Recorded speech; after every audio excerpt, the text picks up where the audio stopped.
इंदौर के राजा हत्याकांड से जुड़ी हुई है, जहां सोनम राजा की एक और तस्वीर सामने आई है। गले में वरमाला डालकर नाचने की तस्वीर है। राजा की हत्या से पहले का यह वीडियो सामने आया है। तो बड़ी खबर से आप सभी को रूबरू करा रहे हैं, जहां सोनम राजा की एक और तस्वीर सामने आई है। एक के बाद एक वीडियो सामने आ रही है, तस्वीरें सामने आ रही है। इससे पहले एक नई वीडियो आई थी जब राजा और सोनम ट्रैकिंग के लिए चढ़ रहे थे। सोनम आगे थी, राजा पीछे था।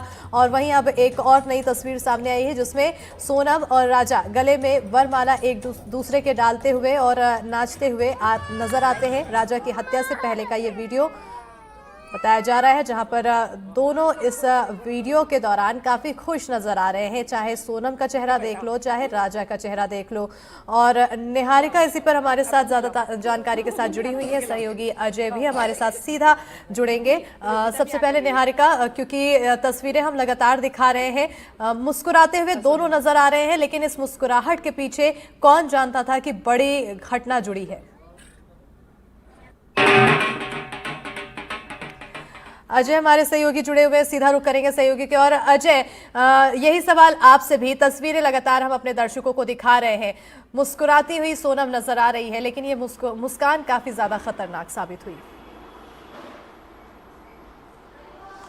देखिए, इसमें कोई दो राय नहीं है कि मुस्कान ज़्यादा खतरनाक हुई। सोनम का जो पूरा व्यवहार था उसको राजा रघुवंशी कभी भांप नहीं पाया था। यही कारण रहा कि सोनम के लगातार मंसूबे और प्लानिंग जो थी वो कामयाब होती रही। सबसे अहम बात यही है इस पूरे घटनाक्रम की और इस पूरे वारदात की, जिसमें ये सबक भी देती है कि जब भी आप किसी पे भी इस दौर में किसी पे आप भरोसा नहीं कर सकते हैं। ख़ास तौर पे जिस तरीके का सोनम ने रवैया अपनाया, उसके बाद जितने भी अब नए जो प्रेमी युगल हैं उनके अंदर एक चीज़ ज़रूर आ गई कि अब इस तरीके से भरोसा नहीं किया जा सकता जिस तरीके से सोनम ने जो घटनाक्रम और जो जिस तरीके से वारदात को अंजाम दिया।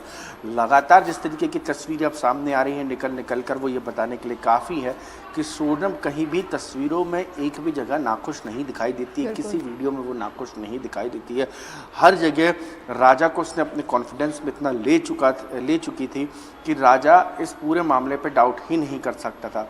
अपने मौत के आखिरी पलों में जब उसके ऊपर हमला भी हो रहा था, तब भी उसको ये भान नहीं था कि इन सब के पीछे जो है सोनम रघुवंशी है। वो वही सोनम रघुवंशी है जिसके साथ उन्होंने 7 फेरे लिए थे अग्नि को साक्षी मान के। ये वही सोनम रघुवंशी है जिसको बाजार में शॉपिंग कराई गई थी, जिसकी तस्वीरें अब सामने हैं। ये वही सोनम रघुवंशी है जिसके साथ हंसी खुशी वो फ्लाइट में सवार हुए थे और जिसके साथ वो शिलांग की वादियों में नज़ारे देखने के लिए गए थे। लेकिन उसी सोनम रघुवंशी ने उनको नज़ारे दिखाने के पहले ही जो है मौत से सामना करा दिया। और यही नहीं, भरोसे का कत्ल हुआ है। भरोसे के साथ साथ इस भरोसे ने सैकड़ों जिंदगियों पर असर डाला है और वो असर आने वाले समय में अब देखने को मिलेगा।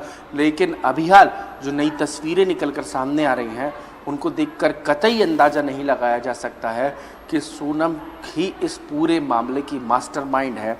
यदि थोड़ा भी अंदाज़ा होता तो राजा इन सब चीज़ों को पहले ही भांप कर उसको अपने रास्ते से अलग कर देता या अपना रास्ता खुद अलग कर लेता।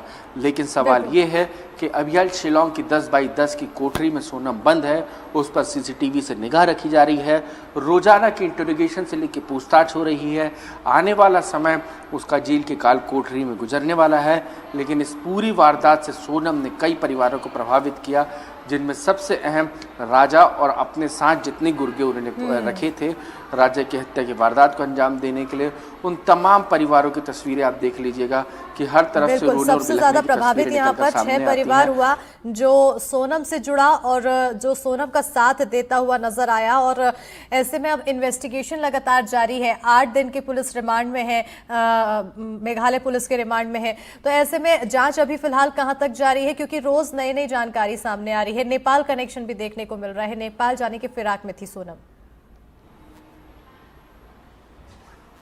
देखिए, इसमें कोई दो राय नहीं है। सोनम का यदि प्लान कामयाब होता तो सोनम आज नेपाल में होती, लेकिन पूरी तरीके से वो अपने कथित प्रेमी राज रघुवंशी के इशारे पर चल रही थी और राज रघुवंशी ही इस पूरे मामले में उसको आखिरी इशारे करता था, तभी वो फैसले किया करती थी। लेकिन राज रघुवंशी ने इस पूरे मामले में उसको जो इशारा किया वो गाजीपुर का था। लिहाजा वो गाजीपुर में जैसे ही पहुंचती है उसके बाद राज रघुवंशी पकड़ाता है। उसके पास कोई चारा नहीं बचता है। राज रघुवंशी उसको कहता है परिवार को फ़ोन लगाओ, पूरे घटनाक्रम की जानकारी दो, जो जो हुआ इसके बारे में बताओ और अपने अपहरण से लेकर लूट की जितनी कहानी गढ़ सकते हो गढ़ दो, लेकिन कानून के हाथ बहुत लंबे होते हैं और इन सब के बीच में हर अपराधी कोई ना कोई सबूत ऐसा छोड़ देता है जो उस अपराध की किए का अंजाम भुगतने के लिए आरोपी को तैयार रहना चाहिए। यही एक इशारा होता है जिसमें पूरी तरीके से अंधी गुत्थी थी, जिससे पुलिस ने CCTV, call records, call tower locations और इन तमाम बातों से जो है वो सुलझा लिया। और अब जिस तरीके से शिलांग पुलिस इस पूरे मामले में काम कर रही है, वो दिन दूर नहीं जब सोनम को कठोर और उसके साथियों को कठोर सजा मिल सकेगी। बिल्कुल, अब वो दिन दूर नहीं है। बहरहाल अब देखना होगा कि आगे कार्रवाई और तेजी से क्या कुछ नए खुलासे करती है, कार्रवाई के दौरान क्या कुछ खुलासा होता है, आगे सजा और क्या कुछ मिलती है। बहुत शुक्रिया अजय तमाम जानकारी देने के लिए।